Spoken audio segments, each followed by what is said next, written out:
ಸ್ವಾತಂತ್ರ್ಯ ಅಮೃತ ಮಹೋತ್ಸವದ ಹಿನ್ನೆಲೆಯಲ್ಲಿ ಕೈಗೊಳ್ಳಲಾಗಿರುವ ಹರ್ ಘರ್ ತಿರಂಗಾ ಅಭಿಯಾನಕ್ಕೆ ಪೂರಕವಾಗಿ ಇಂಧನ, ಕನ್ನಡ ಮತ್ತು ಸಂಸ್ಕೃತಿ ಹಾಗೂ ಜಿಲ್ಲಾ ಉಸ್ತುವಾರಿ ಸಚಿವ ವಿ ಸುನೀಲ್ ಕುಮಾರ್ ಅವರು ಇಂದು ಬೆಳಿಗ್ಗೆ ನಗರದ ಕೆಎಸ್ಆರ್ಟಿಸಿ ಬಸ್ ನಿಲ್ದಾಣದಲ್ಲಿ ತೆರೆಯಲಾಗಿರುವ ರಾಷ್ಟ್ರಧ್ವಜ ಮಾರಾಟ ಮಳಿಗೆಗೆ ಚಾಲನೆಯನ್ನ ನೀಡಿದರು.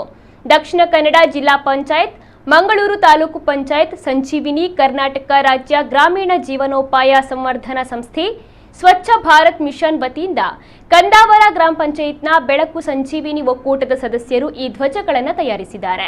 ಶಾಸಕರಾದ ವೇದವ್ಯಾಸ್ ಕಾಮತ್, ಭರತ್ ಶೆಟ್ಟಿ, ಮಂಗಳೂರು ಮೇಯರ್ ಪ್ರೇಮಾನಂದ ಶೆಟ್ಟಿ, ಜಿಲ್ಲಾಧಿಕಾರಿ ಡಾಕ್ಟರ್ ರಾಜೇಂದ್ರ ಕೆವಿ, ಜಿಲ್ಲಾ ಪಂಚಾಯತ್ ಮುಖ್ಯ ಕಾರ್ಯನಿರ್ವಹಣಾಧಿಕಾರಿ ಡಾಕ್ಟರ್ ಕುಮಾರ್, ಮಹಾನಗರ ಪಾಲಿಕೆ ಆಯುಕ್ತ ಅಕ್ಷಯ್ ಶ್ರೀಧರ್, ಇನ್ನು ಉಪವಿಭಾಗಾಧಿಕಾರಿಗಳು, ಜಿಲ್ಲಾ ಮಟ್ಟದ ಅಧಿಕಾರಿಗಳು, ಜಿಲ್ಲೆಯ ಗ್ರಾಮ ಪಂಚಾಯತ್ ಹಾಗೂ ನಗರ ಸ್ಥಳೀಯ ಸಂಸ್ಥೆಗಳ ಅಧ್ಯಕ್ಷರು, ಉಪಾಧ್ಯಕ್ಷರು ಹಾಗೂ ಮಂಗಳೂರು ಮಹಾನಗರ ಪಾಲಿಕೆಯ ಕಾರ್ಪೊರೇಟರ್ಗಳು ಮತ್ತು ಇತರೆ ಜನಪ್ರತಿನಿಧಿಗಳು ಅಲ್ಲಿ ಉಪಸ್ಥಿತರಿದ್ದರು.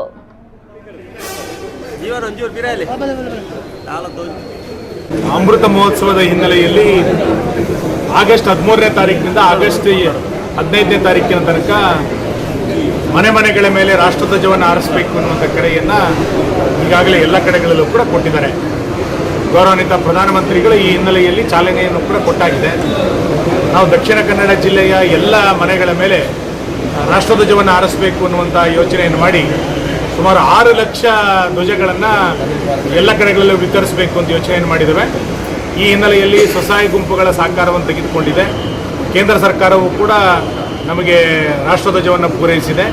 ಬೇರೆ ಬೇರೆ ಸಂಘ ಸಂಸ್ಥೆಗಳು ಕೂಡ ಸ್ವಯಂ ಪ್ರೇರಿತವಾಗಿ ಮುಂದೆ ಬಂದಿದ್ದಾರೆ. ನಾನು ಸಾರ್ವಜನಿಕರಿಗೆ, ದಕ್ಷಿಣ ಕನ್ನಡ ಜಿಲ್ಲೆಯ ಎಲ್ಲ ಸಾರ್ವಜನಿಕರಿಗೆ ವಿನಂತಿಯನ್ನು ಮಾಡ್ತೇನೆ. ಆಗಸ್ಟ್ 13ನೇ ತಾರೀಕು ಭಾಳ ದೊಡ್ಡ ಪ್ರಮಾಣದಲ್ಲಿ ಸಂಭ್ರಮದಿಂದ ನಾವೆಲ್ಲರೂ ಕೂಡ ರಾಷ್ಟ್ರಧ್ವಜವನ್ನು ನಮ್ಮ ಮನೆಗಳ ಮೇಲೆ, ನಮ್ಮ ವ್ಯಾಪಾರ ಸ್ಥಳಗಳ ಮೇಲೆ ಹಾಕುವುದರ ಮುಖಾಂತರ ಅಮೃತ ಮಹೋತ್ಸವವನ್ನು ಎದುರುಗೊಳ್ಳಬೇಕು ಅನ್ನುವಂಥ ವಿನಂತಿಯನ್ನು ಮಾಡ್ತೇವೆ. ಜಿಲ್ಲಾಡಳಿತದಿಂದ ಈಗಾಗಲೇ 6 ಲಕ್ಷಕ್ಕೂ ಹೆಚ್ಚು ಧ್ವಜಗಳನ್ನು ಬೇರೆ ಬೇರೆ ಕಡೆಗಳಲ್ಲಿ ಗ್ರಾಮ ಪಂಚಾಯಿತಿಗಳಲ್ಲಿ ವಿತರಣೆ ಮಾಡಲಿಕ್ಕೆ ಬೇಕಾದಂಥ ಕ್ರಮಗಳನ್ನು ಕೈಗೊಂಡಿದ್ದೇವೆ. ಗ್ರಾಮ ಪಂಚಾಯಿತಿಗಳಲ್ಲಿ ಮತ್ತು ನ್ಯಾಯಬೆಲೆ ಅಂಗಡಿಗಳಲ್ಲಿ ಇದನ್ನು ತಕ್ಷಣಕ್ಕೆ ಮಾರಾಟಕ್ಕೆ ಬೇಕಾದಂಥ ವ್ಯವಸ್ಥೆಗಳನ್ನು ಎಲ್ಲ ಗ್ರಾಮ ಪಂಚಾಯಿತಿ ವ್ಯಾಪ್ತಿಗಳಲ್ಲಿ ಈಗಾಗಲೇ ನಾವು ಮಾಡಿದ್ದೇವೆ. ಪೂರ್ವ ತಯಾರಿಯ ಸಭೆಯೂ ಕೂಡ ಇವತ್ತು ನಡೀತಾ ಇದೆ. ಮುಂದಿನ 3-4 ದಿನಗಳ ಅವಧಿಯಲ್ಲಿ ಎಲ್ಲ ಕಡೆಗಳಲ್ಲೂ ಇದರ ಪೂರ್ವಭಾವಿಯನ್ನು ನಡೆಸಿ ಸ್ವಾತಂತ್ರ್ಯದ ಅಮೃತ ಮಹೋತ್ಸವವನ್ನು ಅತ್ಯಂತ ಅರ್ಥಗರ್ಭಿತವಾಗಿ ಆಚರಿಸಬೇಕು ಅನ್ನುವಂಥ ಯೋಚನೆಯನ್ನು ಮಂಗಳೂರಿನ ಜಿಲ್ಲಾಡಳಿತ ಇವತ್ತು ಮಾಡಿದೆ.